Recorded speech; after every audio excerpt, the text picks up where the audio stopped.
विश्वास श्रद्धा प्रेम आदर आपुलकी आपले पण हे पाहून भगवंतानं स्वतःच ठरवलं की आपण कायमस्वरूपी या सर्व लोकांना सेवा द्यायची आणि अविरतपणे यांची पण सेवा करून घ्यायची.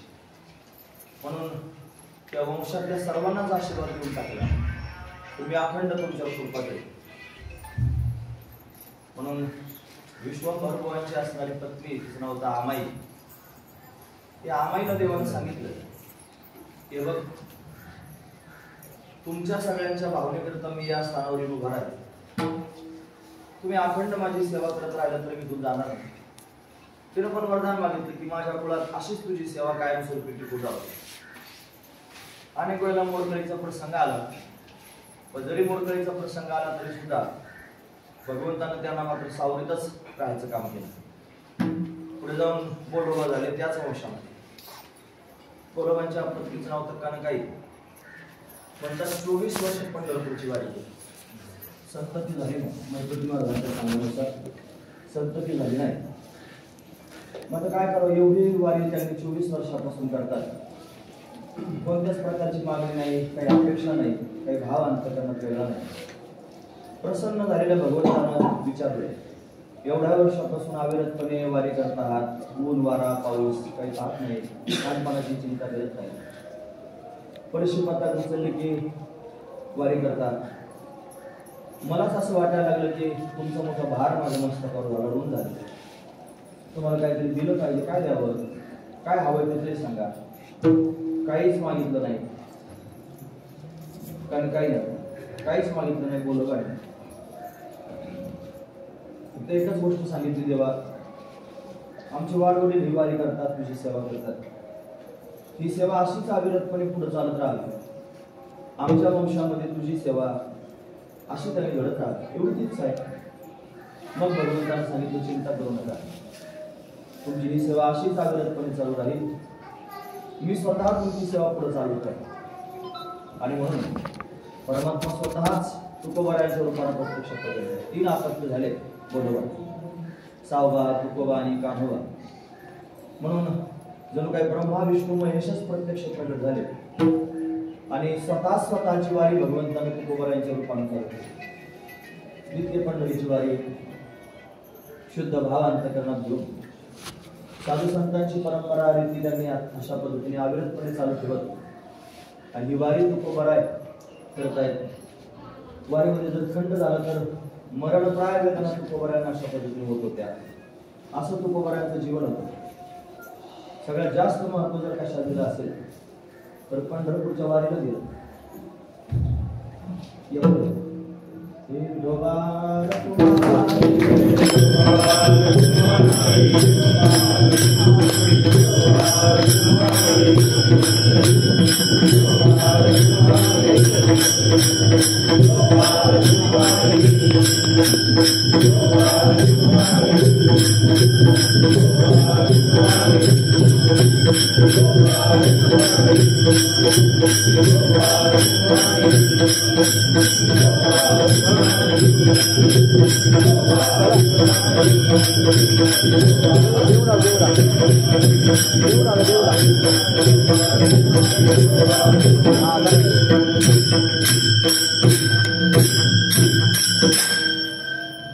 पंढरपूरची वारी एक साधनाच आहे आणि ती भगवत प्राप्तीची साधना, भगवत दर्शनाची केलेली साधना पंढरपूरची वारी.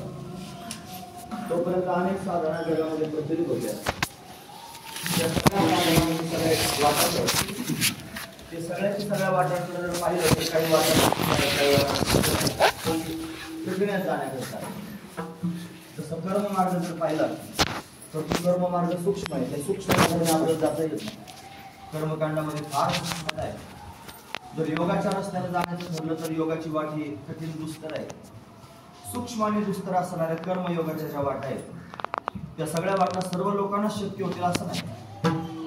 मंत्रोपदेश घ्यावा, त्या मंत्राचा जप करावा, तो मंत्र सिद्ध करावा. याच्याकरिता त्या मंत्राला देवता असतात, त्या मंत्राला ऋषी असतात, त्या देवताला छंद असतात, त्या मंत्राला न्यास असतात, त्या मंत्राला विनियोग असतात. छंद, ऋषी, न्यास, विनियोग हे सर्वचे सगळं त्या मंत्राबरोबर जोडून आलेलं असतं. जर त्या न्यास विनियोगानुसार त्या मंत्राचा जप झाला नाही आणि तो मंत्र जर थोडासा चुकला तर त्याचा परिणामही कठीण होत असतो. मला म्हणतात मंत्र चळे थोडा तरी धरची होय वेडा. मंत्र जप करत असताना जर थोडाफार बदलला किंवा चूक झाली तर मनुष्य वेडा सुद्धा होऊ शकतो. मग सामान्य असणारा हा कलियुगातला मनुष्य हा मंत्र जप कधी वेळ ती कर्मातली सूक्ष्मता त्याला जमणार नाही. योगाच्या रस्त्याने जर गेला तर पण योगाची वाट तरी काय सुलभ आहे कागा योगाची वाटा जे निघाली गस्त वाटा त्या दुःखाचा विषय त्याला दुःखच भोगायला मिळतं. म्हणून अतिशय सूक्ष्म आणि दुस्तर असणाऱ्या वाटा आहे तर मग सामान्य जीवाला भगवंतापर्यंत कसं जायचं. म्हणून आलो म्हणे तुका मी नामाचा धारक. नामाचं चिंतन करण्याकरिता सगळ्या लोकांना स्वल्प वाट दाखवण्याकरिता स्वल्प वाटे मला जाऊ वाचे गाऊ विठ्ठल हे सांगण्याकरिता तुकोबाई आले. ते स्वतः म्हणतात रे मोडून या वाटा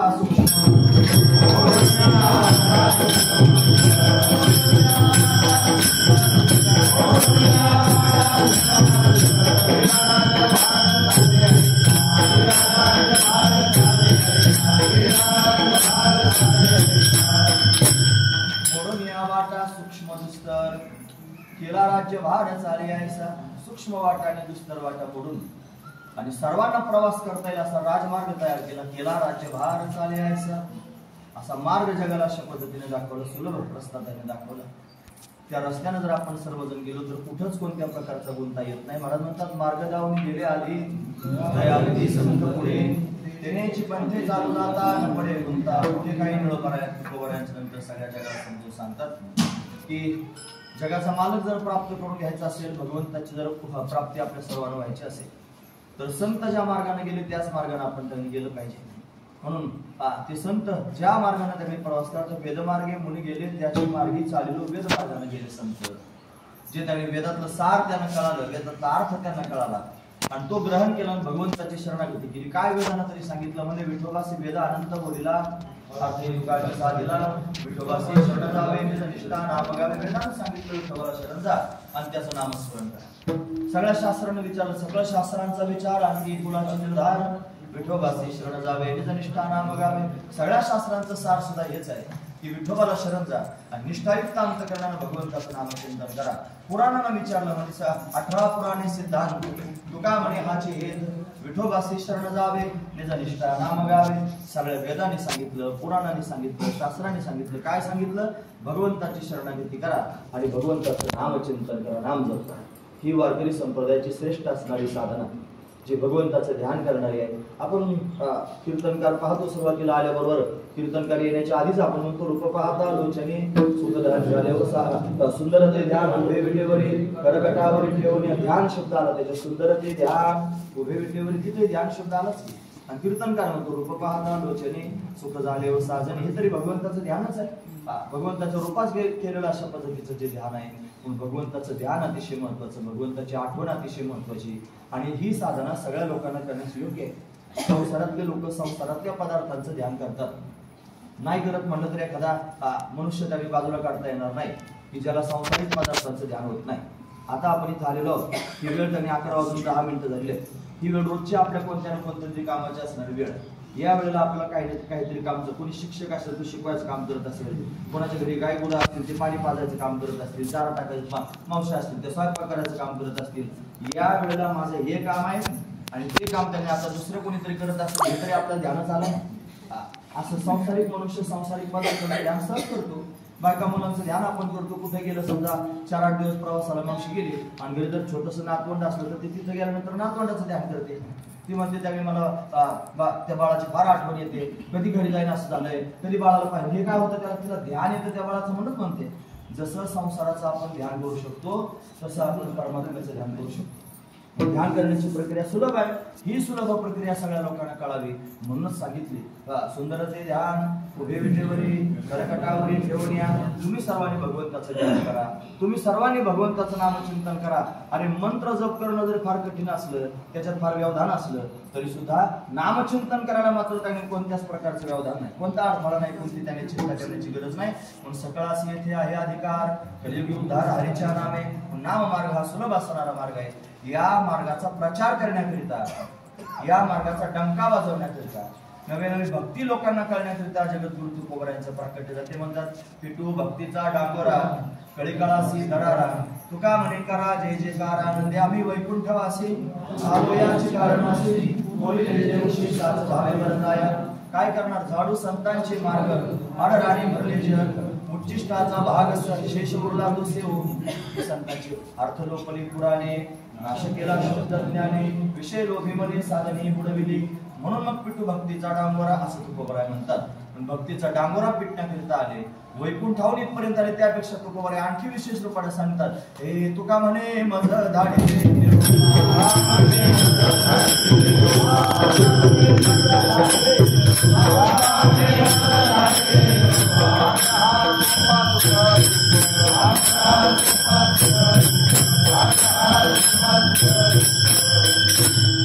एवढ्या 10 मिनिटाच्या विवेचनात तुम्हाला हे समजून सांगायचं होतं जगद्गुरु तुकोबराय हे आले एकतर ते जगदोद्धार करण्याकरिता आले.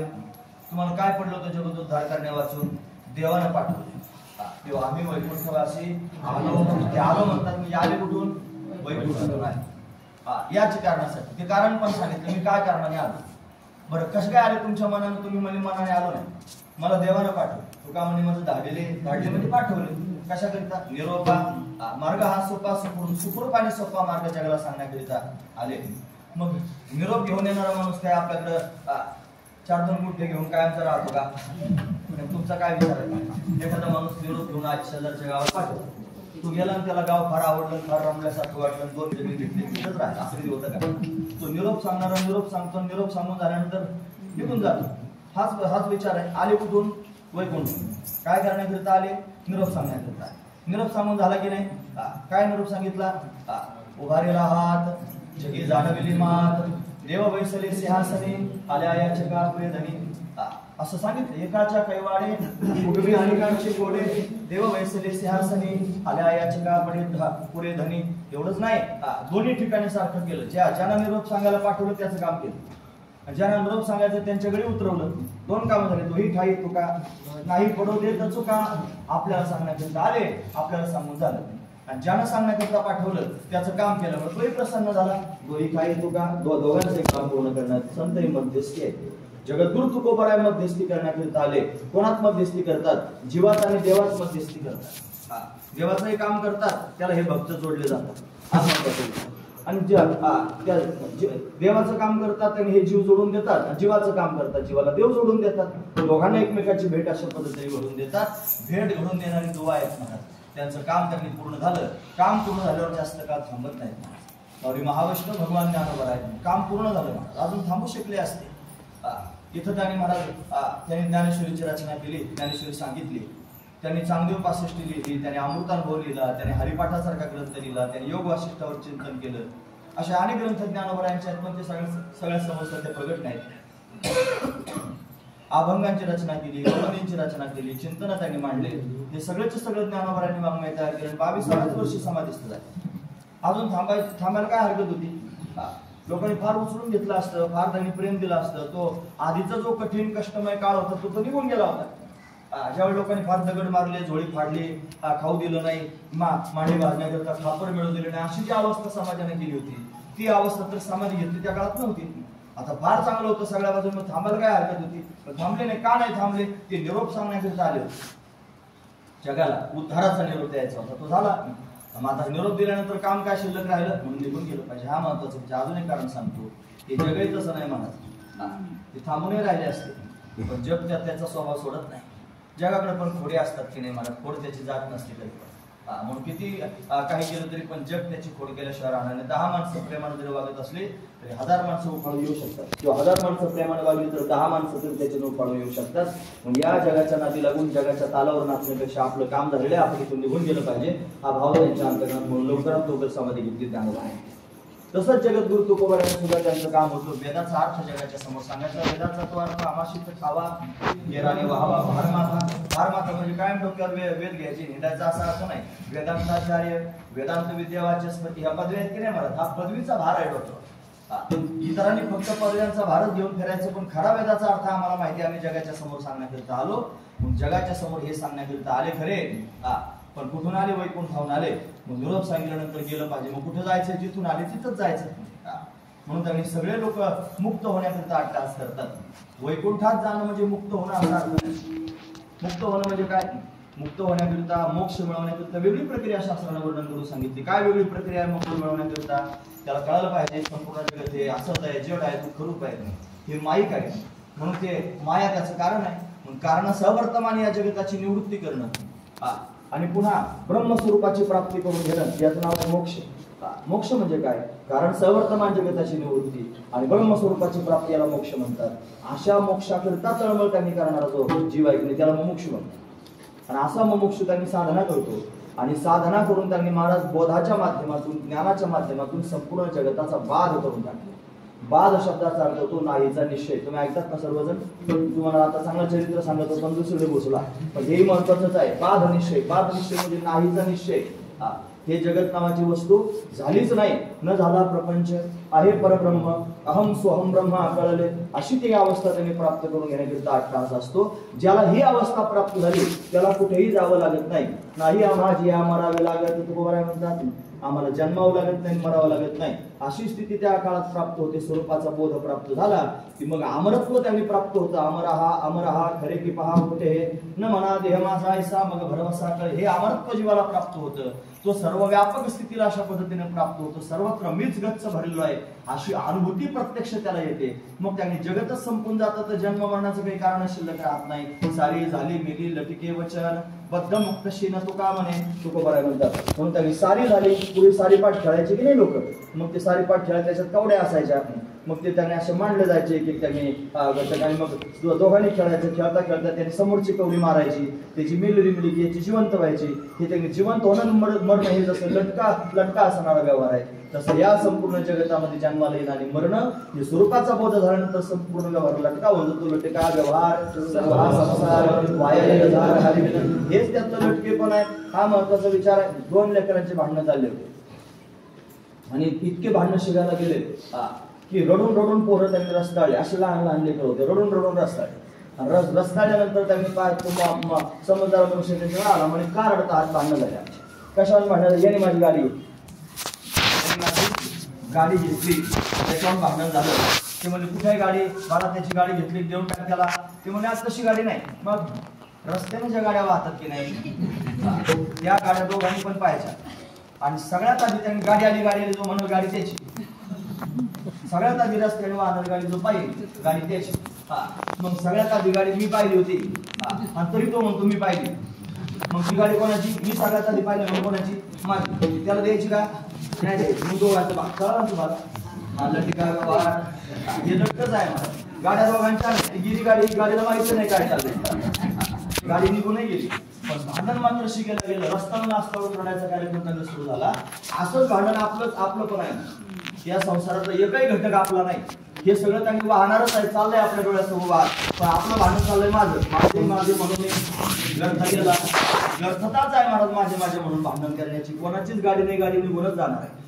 तिच्यावर आपला काही अधिकार नाही, हा महत्वाचा विचार आहे। अशा लटक्या सगळ्या गोष्टींमध्ये जीव अडकून पडतो, पण जो त्या बोधापर्यंत जातो त्याच्या दृष्टीने हा संपूर्ण संसार लटका ठरल्या कारण त्याला तो बाधत नाही, त्याला त्रास देत नाही, म्हणजे जन्म मरणाचं काम शिल्लक राहणार।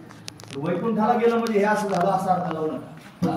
कारण मोक्ष पदे तुच्छ केली, तुकोबाराय म्हणतात मोक्ष पदे अनेक वचने शब्द आहे। मोक्ष पद तुच्छ केल्या कारण याचा अर्थ नाही मोक्ष पदे तुच्छ केली, हे पदे म्हणण्याचं तात्पर्य असं आहे की अनेक पद आहेत महाराज। स्वर्गात जर गेलं तर इंद्र पद प्राप्त होतं, त्याच्यापेक्षा वैकुंठात जर गेलं तर म्हणजे हरिपद प्राप्त होतं, कैलासात जर गेलं तर शिवपद प्राप्त होतं, सत्यलोकात जर गेलं तर ब्रह्मपद प्राप्त होतं। हे पद आहेत एकावरच, इंद्रपद, ब्रह्मपद, शिवपद, हरिपद, हे त्यांनी पद आहेत। वैकुंठात गेलं की हरिपदाची हरिपद प्राप्ती बळ भाविकाचे असे अभिमानी असे गर्भवास म्हणून हरिपदाची प्राप्ती करून घेण्याकरिता अट्टहास केला जातो। हे पद त्याच्यापेक्षा श्रेष्ठ पद जर कोणतं असेल तर मोक्ष पद आहे, म्हणजे परत जन्माला यायचं काही काम कारण शिल्लक पडत नाही। मग तुकोबारायनं काय वैकुंठात जायचं म्हणजे हरिपदाची प्राप्ती झाली म्हणजे मोक्ष प्राप्त झाला का? हो नाही तर नाही म्हणा झाला का? आता असं बोलल्यानंतर तुम्ही नाही म्हणणार वैकुंठाला गेले, पण ऐका तुकोबारायला मोक्ष प्राप्त आहे, मोक्ष प्राप्त आहे, ते मुक्त आहे, ते आपल्यासारखे मुक्त नाही। आपण मुक्त होऊ शकतो, दोन प्रकारचे मुक्त असतात, एक साधन मुक्त आहे आणि एक त्यांनी नित्य मुक्त आहे। साधन मुक्त म्हणजे आपण साधना करतो, साधना करून ज्ञान प्राप्त करून घेतो, ज्ञानाने आपल्याला मोक्ष प्राप्त होतो, आपण म्हणतो मी साधन मुक्त, परत जन्माला यायचं काम शिल्लक पडत. पण अशी साधना करून मुक्त झालेले आहेत, पण मुक्त झाले तरी सुद्धा भगवंताची अशी इच्छा आहे की यांनी ती मुक्त स्थिती तरी होऊ नये. त्याच्यात राहावं, पण त्याच्यात राहून पुन्हा कामापुरता भेद शिल्लक ठेवावा आणि पुन्हा माझं काम करण्याकरिता जन्माला जावं. मग अशी काही महापुरुष आहेत, भागवतात त्यांना महाभागवत असं म्हटलं जातं. 12 भागवत भक्त आहेत, 12 भागवत भक्त आहेत. ते 12 भागवत भक्त असे आहेत की जे आपण मुक्त होऊ शकतो, पण त्यांना त्यांनी कल्पापर्यंत सुट्टी नाही. त्यांनी परत यायचं, परत जायचं, परत यायचं, परत जायचं. मुक्त स्थिती ढळाली नाही, त्यांचा मोक्ष कुठे गेला नाही, पण तरी सुद्धा त्यांनी पुन्हा यायचं आणि पुन्हा जायचं. याला म्हणायचं अवतार घेऊन येणे, कार्य करणे आणि अवतार संपून निघून जाणे. हा दिव्य असणारा भाव आहे. नित्य मुक्त आहेत म्हणा, ते स्वतःच म्हणतात, हे येतो जातो आम्ही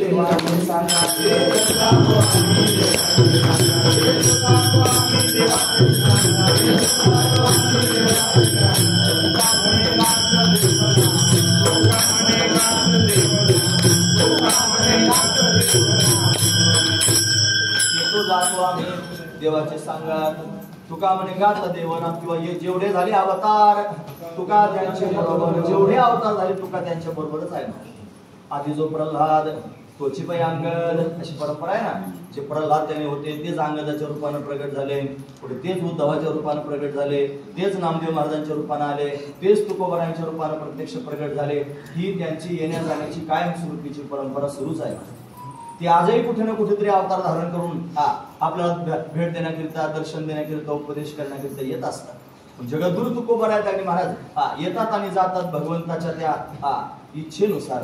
भगवंतालाच वाटतं यांनी यावं जावं. मग त्यांची मुक्तता, त्यांचा मोक्ष बिघडलेला नाही, ते त्यांना मोक्ष मिळवलेलाच आहे. त्यांना मोक्ष प्राप्त नवे नवे, ते इतरांना मुक्त करू शकतात. मोक्षाची सुडी बांधी करी असा त्यांचा अधिकार आहे. त्यांचं सामर्थ्य असं आहे की जे जगाला त्यांनी काही क्षणात मुक्त करू शकतात. असे मुक्त करणारे संत, असे त्यांनी उद्धरून येणारे संत आहेत, जगदोद्धारक असणारे संत आहेत. आणि ते त्यांनी महाराज जगाचा उद्धार करण्याकरिता येतात. आणि काम पूर्ण झाल्यानंतर त्यांनी कुठेतरी विश्रांती करण्याकरिता थांबावं वाटतं. 2 तासाचं कीर्तन झालं, टाळकरी उभे आहेत, उभं राहून तरी काय खाली बसलेल्या लोकांना काय त्यांच्या वेदना करणार आहेत, पायाला कळे लागते. जर ऐकण्यात मग्न झाले मग काही समजत नाही, गोष्ट वेगळी आहे. पण कीर्तन जर डोक्यापेक्षा जास्त जर झालं तर ते पायावर येतं, मग पाय त्यांनी बोलायला सुरुवात केला, असं वाटतं कधी खाली बसेल. अशी अवस्था त्यांची होती. उभं राहिल्यानंतर 2 तास होऊन गेल्यानंतर कुठंतरी त्यांच्या मनाला एकदा वाटतं जय विठ्ठल होईल आणि मी खाली कधी बसेल. म्हणजे काय करायचं, विश्राम करण्याकरिता खाली बसलं पाहिजे, विश्रांती झाली पाहिजे. तसं एवढं सगळं फिरायचं. लोक काय आरती ओळखतात, संत आल्यावर तुकोबारांची काय आरती ओळख थोडीच लोक आहे.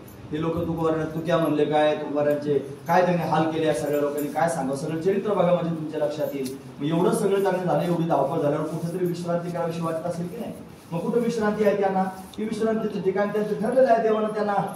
आता जर तुमच्या गावात सप्ताह असला आणि सप्ताहामध्ये तुम्ही टाळकरी बोलवले बाहेर गावावरून, ते आल्यानंतर त्यांना राहण्याकरता एखादं ठिकाण शोधून द्याल ना तुम्ही, की आता हरिपाठ झाला तिथं विश्रांती करा, ठाकरा झाला तिथं विश्रांती करा, कीर्तन झालं तिथं विश्रांती करा. विश्रांती करण्याकरिता त्यांना एखादी खोली ठरवून दिलेली असते आणि ते त्याच्यामध्ये थांबतात. बरं ते गेले त्या खोलीमध्ये, त्यांनी त्यांचं सगळं पाहायचं असं असतं का. अहो ज्या गावात सप्ताह असतो ते गावात लोक त्यांची फार चांगली व्यवस्था करतात. तिथं त्यांनी टॉयलेट बाथरूम आहे, तिथं त्यांनी तुम्हाला झोपण्याकरिता कॉट आहे, तिथं बसण्याकरिता खुर्च्या ठेवल्या आहेत, तिथं जेवणाची व्यवस्था अशा पद्धतीने केली आहे. सगळी व्यवस्था चांगली केली जाते.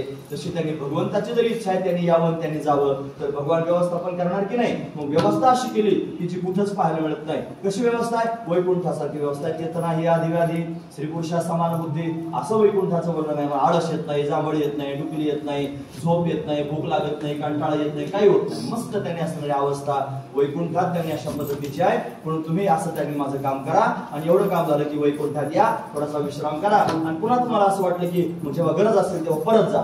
असं सारखं चक्र चालू आहे महाराज. म्हणून आम्ही वैकुंठवासी आलो असं म्हणतात.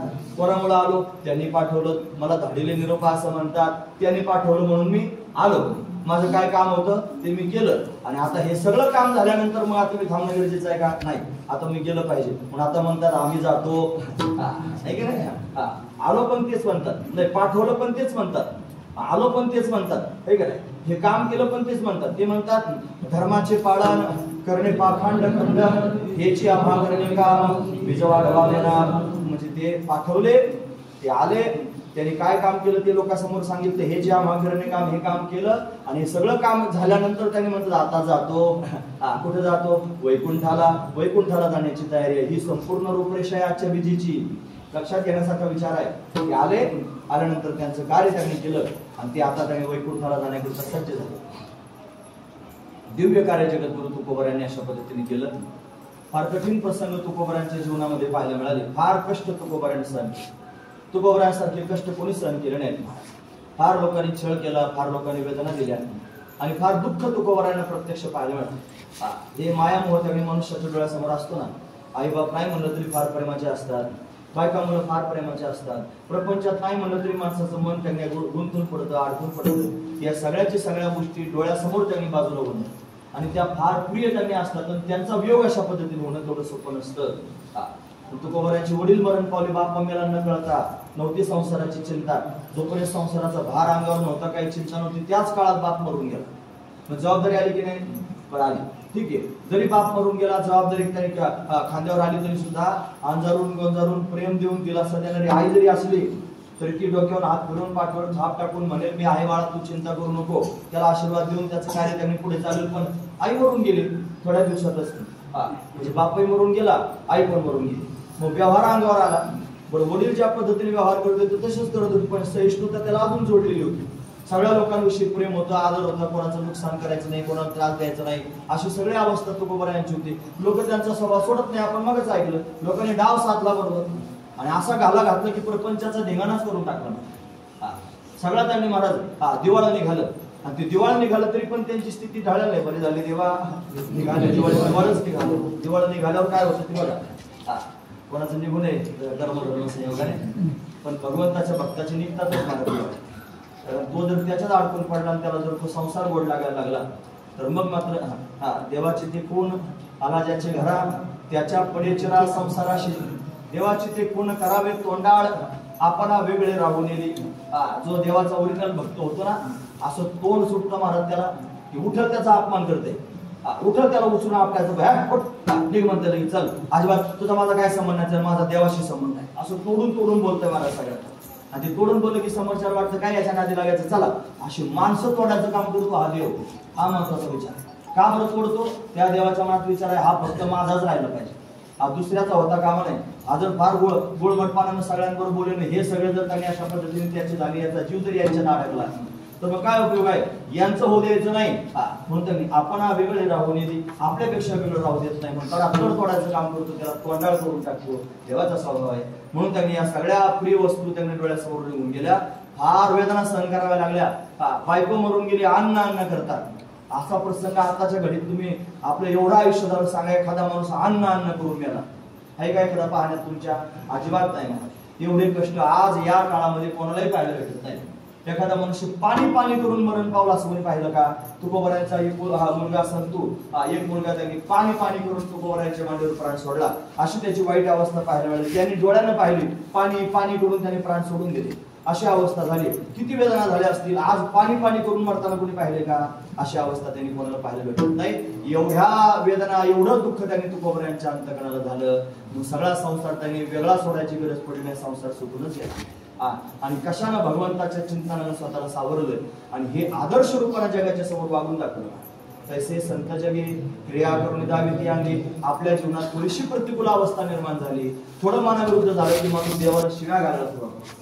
काल कोणी आमची नातेवाईक त्यांनी वाढले आणि वाढल्यानंतर त्यांनी म्हणत बाई देवाला शिव्या घालून मुर्द्याला सहन झालं नाही, त्याने असं केलं. देवाला शिव्या घालत होती, त्याने असं केलं. देवाला काय पडलं तुझं?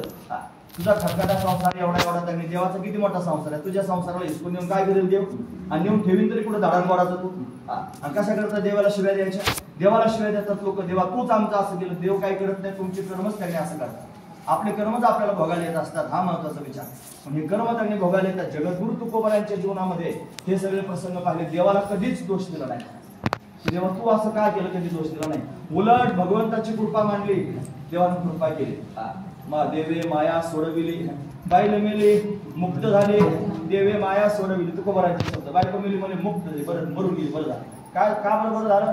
देवानं मायेतून सोडवलं. नाही तर गुंतागुंत कितीच माया असते की महाराजी, ती अशी सुटत नाही. देवानं मला स्वतःहून त्याच्यातून बाजूला करून टाकलं. म्हणून त्यांनी देवाच्या दृष्टीने जर आपण प्रिय झालो, देवाला जर आपण जवळ घेण्यास योग्य वाटलो तर देव आपल्या जवळचं गबाळ बाजूला करत असतो, हे पक्क लक्षात ठेवा. आणि गबाळ बाजूला जाताना जर त्रास होत असला तर आपण हरिभक्तीपर्यंत आहोत याच्यावर प्रश्नचिन्ह तयार होऊ शकतो. हा महत्वाचा विचार. ज्याच्या अंतकरणात गबाळ बाजूला जाताना त्रास होतो, समजायचा हा हरिभक्तीपर्यंत आहे पण अजून कच्चा आहे थोडासा, हा ओरिजिनल भक्त झालेला नाही, हा महत्वाचा विचार आहे. त्याची ओरिजिनल भक्ती हा काय सांगते, जे होईल ज्या जीवनामध्ये ते होईल, जे जाईल ते जाईल, हा माझा भगवान तर मला सोडून जाणार नाही ना, हा त्यातला भाव आहे. अशी अवस्था तुकोबारायांची आहे. जीवनभर त्यांनी या अवस्थेमध्ये राहिले, भगवंताचं चिंतन करत राहिले, जगाच्या समोर त्यांनी बोध देत राहिले, उपदेश करत राहिले. नामपराभंग आहेत, उपदेशपराभंग आहेत, संतपराभंग आहेत, हा असे अनेक प्रकारचे अभंग त्यांनी तयार केले. या अभंगांच्या माध्यमातून जनजागृती केली.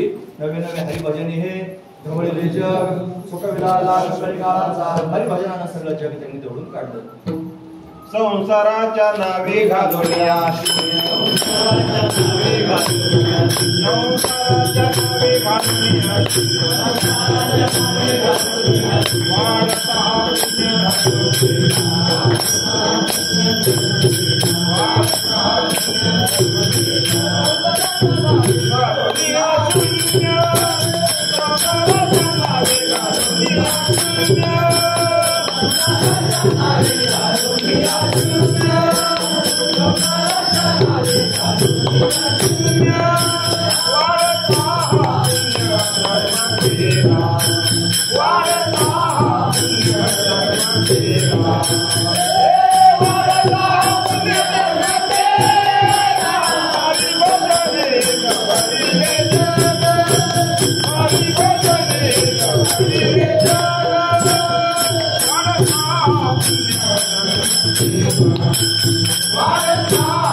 संसाराच्या नावे घालून या शून्य वाढत हा पुण्य धर्म केला.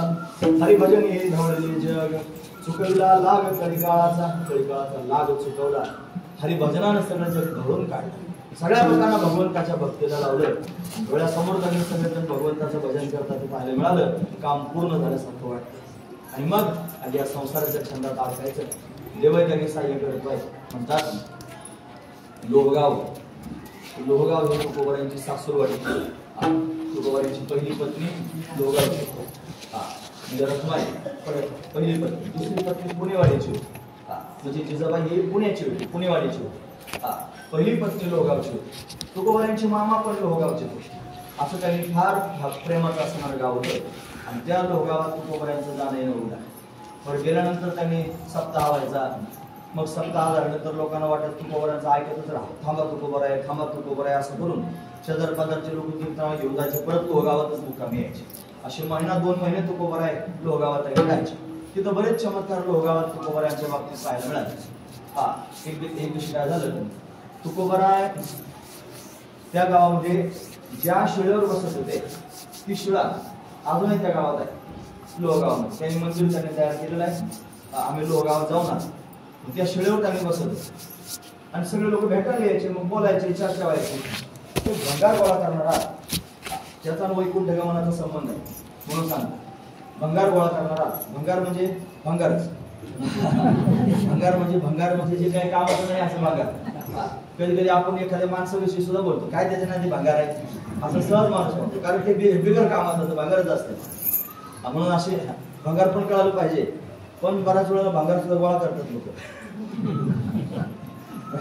बिगर कामाचं गोळा करतील का? भंगार गोळा करतात म्हणजे त्याचं काहीतरी चांगलं होऊ शकतं, हा महत्वाचा विचार. भंगाराला सुद्धा चांगलं करतात, ते चांगलं करणारे संत असू शकतात. जगद्गुरु तुकोबार आहे आणि तिथं बसले ते भंगार गोळा करणारा. तो आपल्या लोकांना जे तुकडे जमा करतो, पत्रे फित्रे काय जमा करायचे आणि त्या गोणीत घालायचे. तो गोणीत घालून त्यांनी घेऊन चालला. भंगारवाले करत त्यांनी चालला होता, पण सुकला होता थोडासा. तुकोबार सत्पुरुष आहेत, त्यांना सर्वच मानतात, त्यांना नमस्कार करतात. या उद्देशाने त्याला माहित होतं. तो गेला, ती गोळी बाजू ठेवली, तुकोबारांना नमस्कार केला.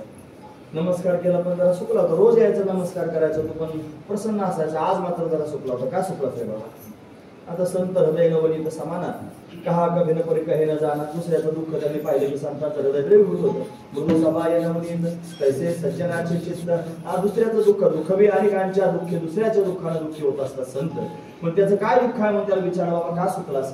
त्यानं खरं कारण सांगितलं. तो ना महाराज, आज मी फार दिवसभर फिरलो, सगळ्या गोष्टी झाल्या, पण मला भंगार काही जास्त मिळालं नाही.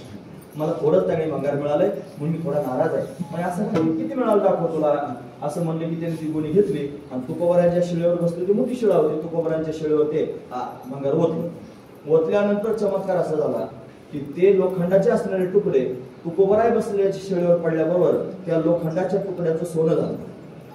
ते सगळं रूपांतरण त्या भांगारात झालं. भांगार म्हणजे टाकाऊ वस्तू आणि भांगार म्हणजे सोनं. भांगार का बिजाची झाले तरुण का भांगाराचे अलंकार तैसा म्हणजे एकाचा विस्तार होते. हे जगत ज्ञानोबराय म्हणतात भांगार म्हणजे सोनं आणि भंगार म्हणजे वाया गेलेलं. असं त्यांनी जे वाया गेलेले तुकडे होते लोखंडाचे त्याचा स्पर्श तुकोबरांच्या शिळेला झाला. त्याचा परिणाम जर काय झाला असेल तर ती शिळा परीस आहे असा त्याने विचार समोर करता येईल की तिचा स्पर्श झाल्याबरोबर लोखंडाचं सोनं. एवढा आनंद त्याला झाला, त्याची कायमची दरिद्री गेली. त्याने ते सगळं गोळा केलं, गोणी घातलं, निघून गेला. पण हा प्रचार काय थांबत नाही. गावात कोणीतरी पाहिलं तुकोबरांच्या समोर ते टाकलं त्याचं असे लोखंडाचे सगळे त्यांनी पदार्थ लोक घेऊन यायला लागले. घरात काय लोखंडाचं सगळं गोळा धर का तुकोबरांचे शिळे टाकलं, धर की तुकोबर सगळं सोनं केलं. बैलगाडीचा तासा सुद्धा काढून आणलाय, सोन्याचं करून घेतलं. असं झपणार नाही एवढं त्यांनी लोखंड खांद्यावर लोक घेऊन यायला लागले की सोनं करून घरी न्यायचं. असं सोनं झालं तो गावामध्ये आणि परिसरातल्या सगळ्या लोकांना कळायला लागलं. श्रीमंत झाले सगळे, श्रीमंत झाले. श्रीमंती आली गावात. आता कसं काय धोरण निघत असेल सोन्याचं? सोनं तुझं का धोरण निघत म्हणतात सोन्याचा धोरण निघत होता. असं तर इतकं सोनं झालं गावामध्ये. इतके श्रीमंत झाले सगळे. तुकोबरायचं कीर्तन आहे आणखी भाव तुकोबराविषयी वाढला पोटात की किती श्रेष्ठ तुकाराम, किती सत्पुरुष श्रेष्ठ आहेत की ज्यांच्या बसण्याच्या जागेवर लोकांनी नेऊन टाकलं तर सोनं होते. असा त्यांनी भाव तयार झाला आणि सगळे लोक त्यांनी आनंदात आहेत. तुकोबराय कीर्तन त्या गावामध्ये करतात. एक दिवशी कीर्तनाला आता तुकोबरायांना ते फार मान द्यायला लागले, फार कौतुक करायला लागले. एवढी स्तुती तुकोबरायांची. तुकोबराय दिसली की दंडवतच घालायचं, त्याची एवढी सेवा करायची, पाय घड्यात घालायच्या. आधी दगड मारत होते लोक, आता पाय घड्या घालायला लागले.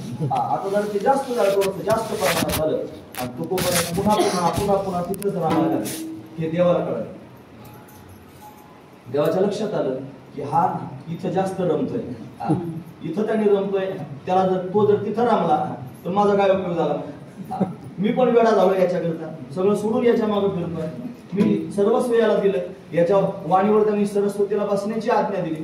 तिच्या माध्यमातून वेद याच्या मुखातून प्रगट व्हायला लागला. हा जगाचा उद्धार करण्याकरिता आला. फक्त लोहगावापुरताच जन्माला आला का?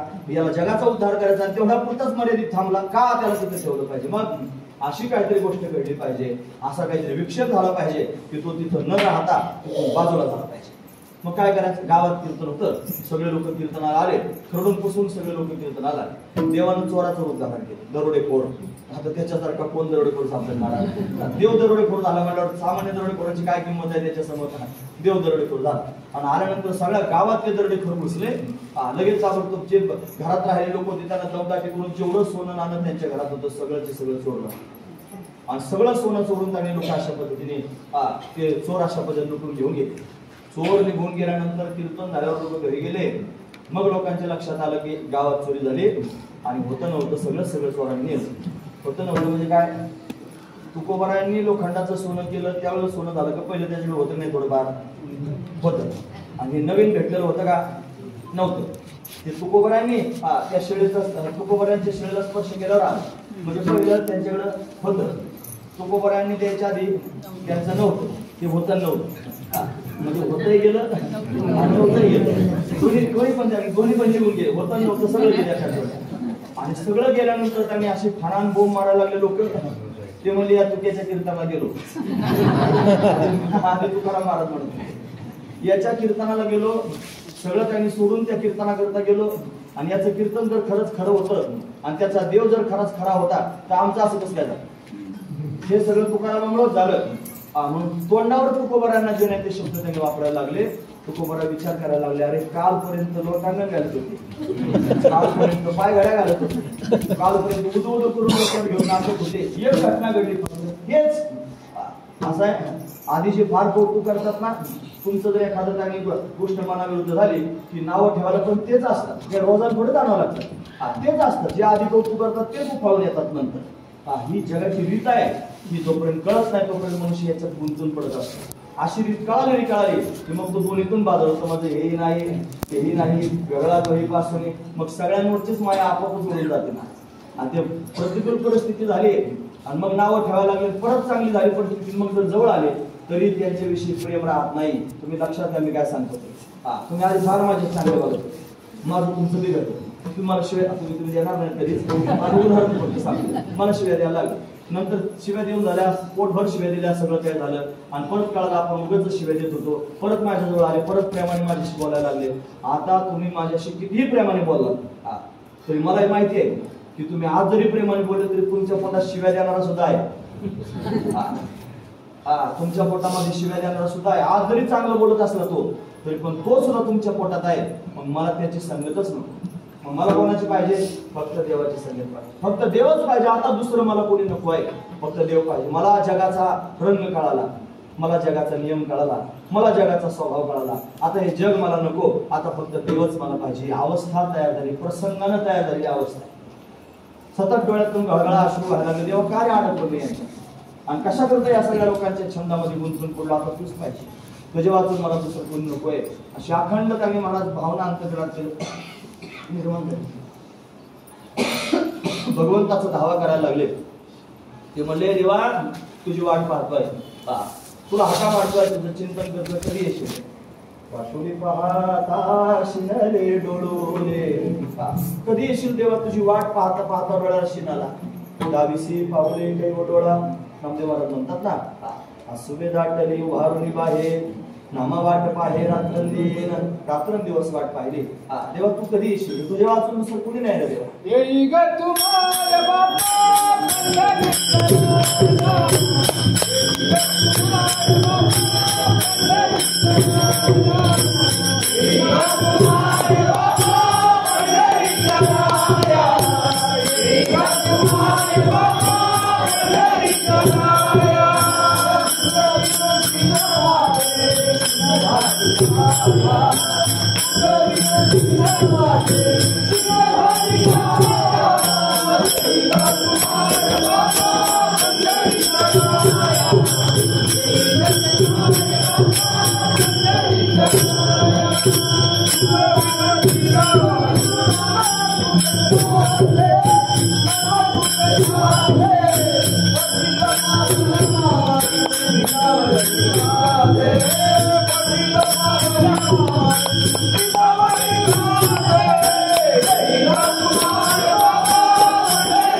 Thank you.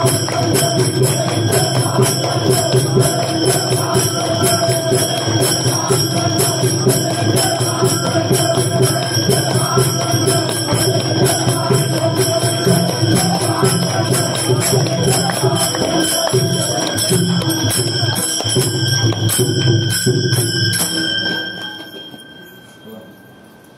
मारू लागले देवाला. देवा धाव. आता मला या जगाचं रहस्य कळालंय. या समाजाचे सगळे गुण कळाले. आता तुझ्याशिवाय दुसरं कोणी नाही. तू मला भेटण्याकरिता आला पाहिजे. आता तू घेण्याकरिता आला पाहिजे. तू मला घेण्याकरिता ये. अशी दृढ भावना अंतकरणात निर्माण झाली. व्याकुळ होऊन भगवंताला हाका मारू लागले.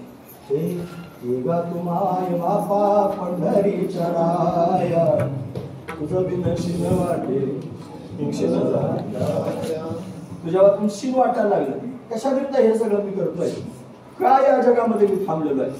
तुझं काम करण्याकरिता आलो तो झालं ना देवा. आता माझं सगळं काम पूर्ण झालं. हातामध्ये तू थांबायचं नाही. मला लवकरात लवकर तुझ्याकडे यायचं. मला घेण्याकरिता ये देवा. अशी भावना उत्कट अंतकरणात निर्माण झाली.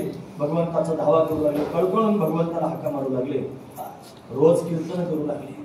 साधू संत त्यांनी महाराज विशेष रूप धारण करून तुकोबऱ्यांचे कीर्तन ऐकण्याकरिता येऊ लागले. सनकादिक संतांसारखे कीर्तन ऐकण्याकरिता येऊ लागले. भगवान शंकरासारखे दत्त प्रभूंसारखे कीर्तन येऊन बसू लागले. म्हणतात देव तुकोबऱ्यांच्या घरी घेण्याकरिता त्यांना आला. आल्यानंतर त्यांनी थांबला. पाहुणचार झाला. देव घरा आला. भक्ती सन्माने पूजेला असं त्यांनी त्याची पूजा केली. बसण्याकरिता काही नव्हतं. मडक्याच्या बाजा वरी वाकळाच्या शेजा सगळा पाहुणचार झाला. चला ना तुकोबरा आहे, थांबा ना थोडस. चला ना तुकोबरा आहे, होळीचा सण आला, थांबा होळी होऊ द्या. असं त्यांनी म्हणत त्यांनी अशा पद्धतीने विजेपर्यंतचा दिवस येऊन केला. आदल्या दिवशी रात्री त्यांनी अशा पद्धतीनं आणि सगळे समोर कीर्तनाकरिता बसले होते. भक्तीचा उन्माद तुकोबऱ्यांना प्राप्त झाला. गोटविन लाड ब्रह्मज्ञाने होते मुक्त आत्मस्थिती सांगते ब्रह्मभूत काया होत कीर्तनी भाग्य तरी ऋणी देवायसा. अशी उन्मत्त स्थिती भक्तीची तुकोबऱ्यांना प्राप्त झाली होती. सनकादिक संत समोर बसले होते. त्यांच्या समोर विनंती करत होते, तुम्ही सनकादिक संत एवढा करा उपकार, सांगा देवा नमस्कार. माझी भक्तावी करुणा सगळ्यांनी निरोप साधू संतांकडे गेला होता. आणि पुन्हा सनकादिक संत तुकोबऱ्यांच्या समोर आले होते. मग सांगितलं होतं, तुम्ही निरोप सांगितलात ना देवाला सांगण्याकरिता. निरोप आम्ही सांगितला आणि म्हणून परमात्मा तुम्हाला अशा पद्धतीनं घेण्याकरिता आलेला आहे. हा त्यातला दिव्य भाव आहे. मग अजून आनंद झाला. सगळ्या जगाच्या समोर त्यांनी सांगायला सुरुवात केली. म्हणून आपुल्या माहेरा जाईन मी आता निरोपया संता हाती आला. असं त्यांनी संतांकडून निरोप आला, मी माझ्या माहेराला जाणार आहे. जगनियंता परमात्मा मला त्यांनी घ्यायला येणार आहे. सुख दुःख माझी ऐकली कानी कळवळा मनी करुणेचा. भगवंतानं माझं सुख दुःख ऐकलंय. त्याच्या मनात त्यांनी माझ्याविषयीचा कळवळा निर्माण झाला.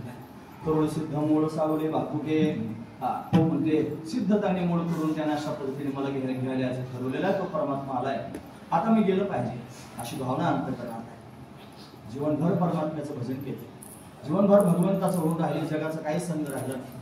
भल्या सकाळी त्यांनी तुकोबऱ्या जागे झाले.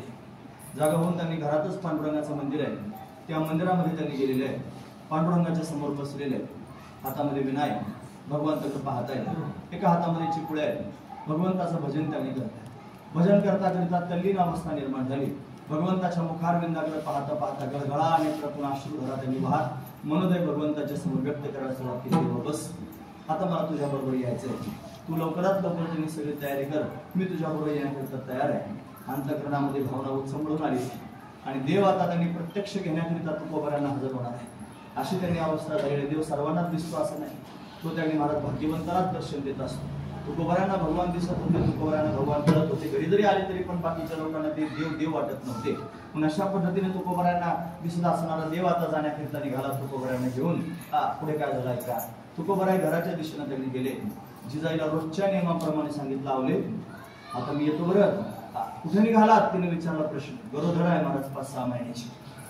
काम करत होती. घरातलं त्यांनी काम करता करता प्रश्न विचारत होते. निघाला म्हणजे वैकुंठाला चाललोय असे शब्द उच्चारल्याबरोबर तिनं रोजच्या नियमानुसार म्हणलं, जा जा लवकर या. म्हणजे कुठेही गेले तरी पण ते म्हणायचे मी वैकुंठाला चाललो. त्याच नियमानं म्हणत असतील वैकुंठाला चाललो असं म्हणत तिने सुद्धा सांगितलं, जा लवकर परत या. काहीच विचार न करता मागे वळून सुद्धा तुकोबऱ्याने पाहिलं नाही. सगळ्या संसाराची आसक्ती त्यांनी गळून गेली होती. विषयी विसर पडला निशेष अंगी ब्रह्मरस सावला. ही अवस्था तुकोबऱ्यांची त्यांनी झाली होती. रस्त्याने चालता चालता सहज मुखातून शब्द बाहेर पडत होते. सांगत होते, तुम्ही ऐकावे काने आमुचे नाचणी नाचू नका, जोरी तुम्हाया मागेलांची आस, तोरी उदास होऊ नका. तुका म्हणे काय वयाविन धिंद, पतीना गोविंद दोन्ही आहे. असं म्हणत पुढे प्रवास सुरू झाला. त्याच्या पुढचे अभंग त्यांनी असे होते. परपुरुषाचे सुख भोगेल जरी, उतरवणे करी घ्यावे शीस, संसारा आगी आपुटीने हात लावणे मागू दे पाहू दे. तुका म्हणे व्हावे तैशा परी धीट, पतंग हा नीट दिपासोई. असे अभंग तुकोबऱ्यांच्या मुखातून बाहेर पडू लागले. हातामध्ये विना घेऊन चिपळ्या घेऊन तुकोबऱ्या त्यांनी चालतायत. तुकोबऱ्यांच्या सानिध्यात अनेक भक्त मंडळी होते. त्याच्यामध्ये रामेश्वर शास्त्रीजी होते, त्याच्यामध्ये तुकोबऱ्यांचे बंधू कान्होबाराय होते. असे सगळेचे सगळे संत त्यांनी तुकोबऱ्यांच्या सानिध्यात होते. बहिणाबाई सुद्धा त्यांनी आलेले होते. या सर्वांबरोबर काहीच न बोलता तुकोबऱ्या त्यांनी अशा पद्धतीने चालू लागले. चालत चालत त्याने या देवगावची स्मशानभूमीच्या स्थानावर आहे तिथे इंद्रणीच्या काठापर्यंत जगद्गुरु तुकोबराय अशा पद्धतीने आले. आल्यानंतर भगवंताचं भजन करू लागले, भगवंताचं चिंतन होऊ लागले. सर्वजण भगवंताच्या भजनामध्ये तल्लीन झाले. अशी तल्लीन अवस्था असतानाच त्यांनी म्हणायचं तुकोबरांना त्याची जाणीव होतं. मनामध्ये भाव निर्माण झाला होता, देव यावा, देवानं मला घेण्याकरिता यावं. आर्त स्वरामध्ये त्यांनी भगवंताला हाक मारत, देवा आता लवकरात लवकर मला तुझ्या बरोबर घेऊन जा, मला या संसारात त्यांनी राहायचं नाही. अशी आर्ततेची हाक भगवंतानं ऐकली होती. आणि चमत्कार झाला. भगवंताचं असणारं वाहन म्हणजे गरुड, त्या गरुडावर त्यांनी अशा पद्धतीनं सुंदर सिंहासन मांडलेलं आहे. त्याच्या पाठीवर त्याच्यावर बसण्याची जागा त्यांनी तयार केलेली आहे.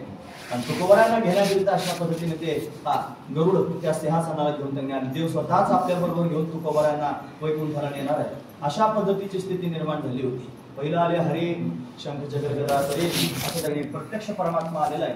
त्या गरुडाचा फडात्कार त्यांनी अशा पद्धतीने पंखांचा होऊ लागला. त्याच्या त्या फडत्कारानं त्यांनी महाराज सगळे झाडं झोडपं गगनातून हलू लागले. सोसाट्याचा वारा सुटला. सर्वांना त्यांनी काय करावं ते कळेना. सर्वजण तुकोबरांच्यावर भजन करत होते. त्या भजनामध्ये सर्वजण विठ्ठल विठ्ठल पांडुरंग पांडुरंग हे सर्वचे सर्व त्यांनी भजनामध्ये तल्लीन होते. आणि अशी तल्लीनता होत असताना एकाएकी त्यांनी तो गरुड अशा पद्धतीने आला. सोसाट्याचा वारा सुटला. सर्वजण त्यांनी आपापला जीव घेऊन पडू लागलं. आपापला जीव घेऊन अशा पद्धतीने सर्वजण धावू लागले. कोणी पुढे पळतोय, कोणी कुठे लपतोय, काय करावं सुधरेना. धुळत धुळ सर्वत्र पसरले. अंधार पडल्यासारखा वाटू लागला. आणि मग मात्र त्यांनी महाराज तुकोबरांना मात्र यातलं काही दिसलं नाही. फक्त गरुड डोळ्यासमोर आलेला त्यांनी दिसू लागला. इंद्राणी समोर वाहदी आहे. आता तो गरुड आलेला आहे. भगवान त्यांनी प्रत्यक्ष घेण्याकरिता आलेला आहे. आणि आता तुकोबरांना भगवान या म्हणतोय, चला मी तुम्हाला घेण्याकरिता आलेलो आहे. अशी अवस्था त्यांनी महाराज झालेली आहे. आणि मग सगळ्या लोकांकडे तुकोबराय पाहतायत आणि मनामधला भाव व्यक्त करतायत की आता मला जायचंय. तुम्ही सर्वांनी त्यांनी भगवंताचं भजन करा, तुम्ही सर्वांनी भगवंताचं चिंतन करा. तो भगवान सर्वांना त्यांनी आपल्याकडे घेण्याकरिता येत असतो. अनेकांना तुकोबराय म्हणतो ते माझ्या बरोबर चला, कोणी येण्याकरिता तयार नाही. महाराज तुकोबराय मात्र एकटे जायला तयार आहेत. विमान आलेलं आहे, दिव्य असणारं विमान आहे. ते जमिनीवर टिकू शकत नाही. गरुड त्याने जमिनीवर थांबला नाही. तो दिव्य रूप धारण करणारा देव आहे. मग काय करावं, त्याच्यावर बसायचंय. तिथपर्यंत त्यांनी वरती जायचंय. ब्रह्मदेवाला प्रत्यक्ष प्रगट व्हावं लागलं. आमचे बाबा हे त्यांनी सांगत असतात. ब्रह्मदेव प्रत्यक्ष प्रगट झाला, काळ प्रत्यक्ष प्रगट झाला. सगळ्या जगाला ज्या काळानं त्यांनी अशा पद्धतीनं मात करावी, सगळ्या जगाला त्यांनी काळ खातो. तो काळ तुकोबरायांच्या समोर प्रत्यक्ष उभा आहे. त्याने खाली मान घातलेली आहे. तुकोबराने म्हणू लागला, माझ्या मस्तकावर त्यांनी पाय द्या. तुकोबरायांनी काळाच्या मस्तकावर पाय दिलेला आहे. ब्रह्मदेव उभा आहे. त्या ब्रह्मदेवाच्या त्यांनी महाराज खांद्यावर असा त्यांनी आधार घेतला. काळाच्या मस्तकावर पाय देऊन ब्रह्मदेवाच्या खांद्याचा आधार घेऊन जगद्गुरु तुकोबराय विमानात बसण्याकरिता त्यांनी निघाले. भगवंताने स्वतःच हात दिलेला आहे. तुकोबराय विमानामध्ये अशा पद्धतीने बसलेले आहेत. आपल्या जवळ त्यांनी अशा पद्धतीने भगवंताने बसवलं, फार सन्मान केला. दया पूजिले आदरे पांडुरंगे, विमानस्थ केले प्रयाण प्रसंगे. भगवंताने तुकोबरायांची पूजा केली. स्वतःच्या हाताने विमानामध्ये त्यांनी बसवलं, विमानस्थ केले प्रयाण प्रसंगी. जगाचा मालक तुकोबरायांना त्यांनी प्रयाण प्रसंगाला घेण्याकरिता आला. ते जवळ त्यांनी बसवलं. आणि आता तुकोबराय सगळ्या लोकांकडे पाहतायत आणि सर्वांकडे पाहून त्यांनी अमृत वचनांचा वर्षाव करतायत. बाबांनो, माझा भगवान मला घेण्याकरिता आलेला आहे. आम्हाला गी जाणे प्राणेश्वरा सवे, मला माझ्या प्राणेश्वराबरोबर त्यांनी जायचंय. तुम्ही सगळ्यांनी सुखात राहा. तुम्ही सगळ्यांनी भगवंताचं चिंतन करा. तुम्ही सगळ्यांनी भगवंताचं भजन करा. तुम्ही सर्वांनी परमार्थ करा. परमार्थ महाधन आहे. देवाचे चरण प्राप्त करून देणार आहे. असा उपदेश तुकोबराय त्यांनी महाराज करतात. आणि हा उपदेश करता करता हळवारपणे तुकोबरायांच्या मुखातून या अभंगातले शब्द बाहेर पडले आणि सर्वांच्या समोर तुकोबराय त्यांनी सांगू लागले, आम्ही जातो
सर्व समाजाकडे पाहून तुकोबरे हात जोडून म्हणतात, आम्ही जातो तुम्ही कृपा असू द्यावी. सकाळ सांगावी विनंती माझी, मी सर्वांना विनंती करतोय, भगवंताचं चिंतन करा. तुका वैसला अभिमानी संत पहाटी लोचनी. सर्व संतांनी डोळे भरून पाहिलं आणि तुकोबरा आता वैकुंठाला जाण्याकरिता निघालेले आहेत. वैकुंठाच्या दिशेने विमान त्यांनी गेलेलं आहे. पाहता पाहता त्यांनी महाराज तुकोबरा दिसेनाच होणार पुढच्या चरणामध्ये आपण ते पाहणार आहोत. पण बरोबर 12 वाजता विमान तुकोबरांना घेऊन वैकुंठाला जाण्याकरिता निघालेलं आहे. 12 वाजून 1-2 मिनिटं झालेले आहेत. आपण सर्वजण त्यांनी अशा पद्धतीने कुंडलिक वरला म्हणत तुकोबरांच्या नावाचा घोष करून आणि पुष्पांचा वर्षाव करणार आहोत. कुंडलिक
जगद्गुरु तुकोबरा आहे आणि विमानात बसून सदैव वैकुंठाला गेले. सदैव वैकुंठ सोहळा आणि आज या देवगावामध्ये विशेष रूपाने संपन्न केला जातो. आज नांदुरकीच्या झाडाखाली आणि सगळेच लोक त्यांनी आवर्जून जमा झालेले आहेत. सोसाट्याचा वारा येतो, त्या वाऱ्याने ते झाडाच्या घेऊन हलतं आणि आजही तो प्रसंग सर्व लोकांना प्रत्यक्ष जिवंत पाहायला मिळतो. अशी त्यांनी विशेष असणारी भूमी आहे. म्हणून प्रत्यक्ष परमात्माला म्हणतात, गरुडाच्या पुरस्काराने एवढ्या सोसाट्याचा वारा आला की ते झाड पूर्वीच तिथं होतं नांदुरकीचं. त्या सोसाट्याच्या वाऱ्याच्या प्रभावाने ते झाड उन्मळून पडलं. एवढा जोरात वारा होता की झाड उन्मळून पडलं. पुन्हा त्यांनी उभं करून त्याला त्यांनी पल्लवित केलेलं आहे. म्हणजे असं असणारं ते स्थान आहे. त्या स्थानावरून जगद्गुरु तुकोबरा सदैव वैकुंठाला गेले. सर्वांकडे पाहत होते. निरोप सांगत आम्ही जातो तुम्ही कृपा असू द्यावी. सकाळ सांगावी विनंती माझी. काय विनंती होती? ही आधी सांगितलेली, भगवंताचं भजन करा, चिंतन करा, भगवंताची सेवा करा, भगवंताचा अट्टहास करा. विनंती माझी का मला आता गेलं पाहिजे. मी जास्त काळ तुमच्यामध्ये थांबू शकत नाही. का बरं थांबू शकत नाही? फार वेळापासून माझा देव माझी वाट पाहत आहे. पण भगवान मला स्वतः घेण्याकरिता त्याला किती वेळ तिष्ठ वाट वेळ झाला. पांडुरंग उभाच आहे. तो माझी वाट पाहतोय, मला घेण्याकरिता आलेला आहे. मला त्यांनी पांडुरंगाबरोबर गेलं पाहिजे. भावना आपण दुसऱ्या चरणात वर्णन सांगतात.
वाढ वेळ झाला उभा पांडुरंग, वाढ म्हणजे जास्त वेळ झाला, जास्त वेळ झाला उभा पांडुरंग, पांडुरंग परमात्मा उभाच आहे. काय करतोय? वैकुंठा श्रीरंग बोलावितो किंवा बोळावितो, बाबा बोळावितो म्हणतात, बोळवण करण्याकरिता आला म्हणजे वाट लावण्याकरिता.